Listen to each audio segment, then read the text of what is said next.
Okay, this is a hard one to talk about, but I'm going to talk about it because it needs to be talked about, right? So, the Bible tells us to honor thy mother and thy father, and your days on this earth will be long, right? And that is very true. But to honor your mother and your father does not mean you have to be in relationship with them, right? Sometimes the best way to honor your parents is to disconnect from them, right? And may the Lord watch between me and thee while we are apart, right? Because just like the devil will use anybody else to throw you off from what God has for you, he will also use your parents, right? And then some of us have big calls on our life. So it starts early with the devil planting those seeds of rejection, right? And our parents are just people, just like us, right? We are our parents. We are all people. Parents are not perfect, right? So the devil can use them just like he can use anybody else. And that codependency that you have that tells you to honor thy mother and thy father and makes you feel like you have to do what they say and be in their good graces all the time or you're wrong. That is what the enemy is hoping that you hold on to so he can use your parents to throw you out from what God has for you, right? The plans that God has for you. At the end of the day, parents are just vessels. They are vessels that God used to get you here. They are not perfect and they are not your God, right? So if you put them in the place of God and you allow your parent to dictate your life, you are making a false idol out of your parent, right? So now you are sinning because God, our God is a jealous God, right? So if your parent is the cause of strife in your life, it is okay to put distance there. That is not dishonoring them. Dishonoring them would be to down talk them, to belittle them, to curse them, to disrespect them. Sometimes the best way to honor somebody is by putting distance there, right? You can still love from a distance. You don't have to be in close proximity to show honor to a person, right? Because at the end of the day, that's what we all are. We are all people with flaws. And your parents are not above that. Sometimes your parents are so caught up in their own hurt and pain that they don't even realize what they're doing to you.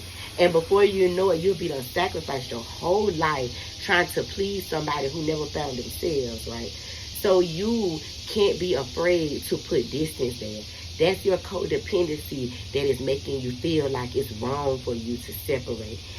The Bible tells us that parents should not provoke their children to anger, right? So if you have a parent that is constantly bringing you out of character because of their own actions and what they bring into their own life, they're constantly wearing you down with their stress and strife of situations they create for themselves, it is okay for you to walk away from it. You are not tied to that. That's not your life. If you have an alcoholic parent, right, and your alcoholic parent is constantly putting themselves in situations that make them behind on their bills or make them stressed out, and then they always coming to you. But you don't have it, right? You barely have it.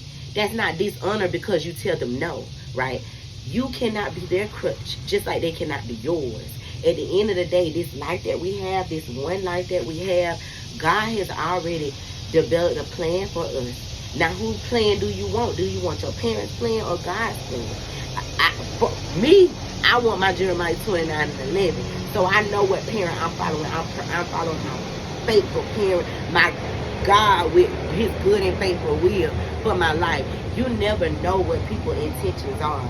I said it once and I say it again. The devil uses the people that are close to you, right? The closest people to you in order to make you not see yourself and make you not go the course of life that God wants for you. Make you not go to have the plans. Make you not get to your Jeremiah 29 and 11, right?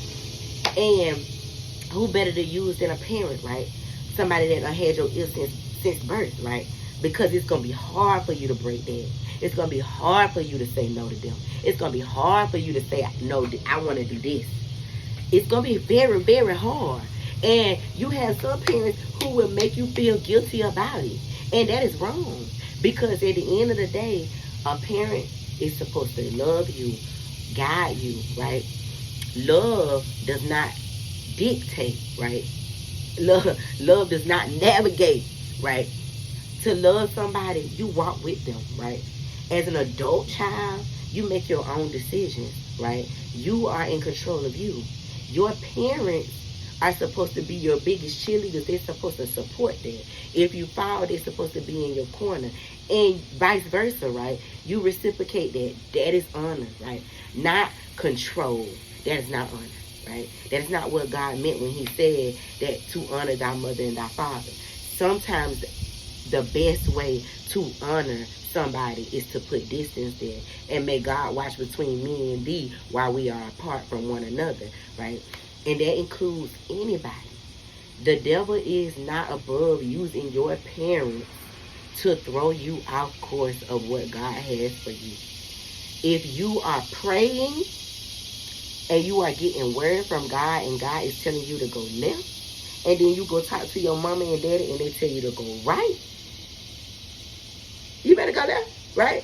Because you want your Jeremiah 29:11, right? And that's what God said, right? At the end of the day, your parents have lived their life and they have made decisions for themselves. And they have chosen the life that they wanted for themselves, right?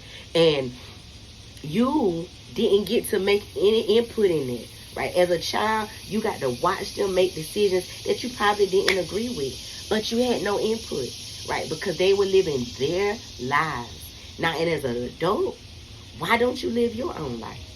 It is so many people that look back on their life as old. Once they old, 50, 60, older, right? Not saying 50 and 60 is old. That's a blessing. What I'm saying is once you get older, right? They look back on their lives and then they regret the decisions that they made because they made decisions based off what their parents wanted for them and not what they wanted for themselves. That's why there's so many people walking around here not knowing themselves, can't make decisions on their own. Codependency, right? That sets you up for codependent relationships. You wonder why you go into relationships with people and you're being mistreated, right? Because you've been codependent and you've been looking for acceptance and love from the wrong people, right? God gives you that, not people. Parents are people. And you can't hold them to a higher standard than that. You love and you honor them because they are your parents. But they are not your God. Our God is a jealous God. And he will not help you create a false idol. So if you are putting your parents on a pedestal above God, you already sin, right? Honoring thy mother and thy father does not mean your mother and your father get to live your life. They live their life and they make their choices. Then you live your life and you make your choices. And then when you have kids, you let them live their life and make their choices. You be supportive. You love them and you guide them. But once they get older, once they get grown, you have to release them and give them back to God and allow them to live their life. As their parent, you keep them covered in prayer and you keep them covered in love and you let them know that regardless, you're always there. You don't get to make their decisions, and when they make decisions that you don't agree with, you don't get to punish them. They're adults, right? You have to let adults be adults. You cannot control people. That is what's causing all these codependent relationships. That's what's causing all these people to get caught up in narcissistic abuse, because we're confusing love with control. Love is not control, right? When you love something, you speak life into it, and you also hold it with open hands, because nothing that we're given, nothing that we're blessed with is ours. Everything is God's, right? And you have to let everything, you have to keep your hands open to receive and to lose, right? You have to allow your children to go back to God because he gave them to you. You can't hold on to them and try to navigate their life, or try to say, oh, because I didn't do this when I was your age, I just want what's best for you. I want you to do this. No, that was your choice. Now you got to let your children make their own choice. Don't let nobody hold you to part of the Bible, right? Get the whole thing. I love y'all.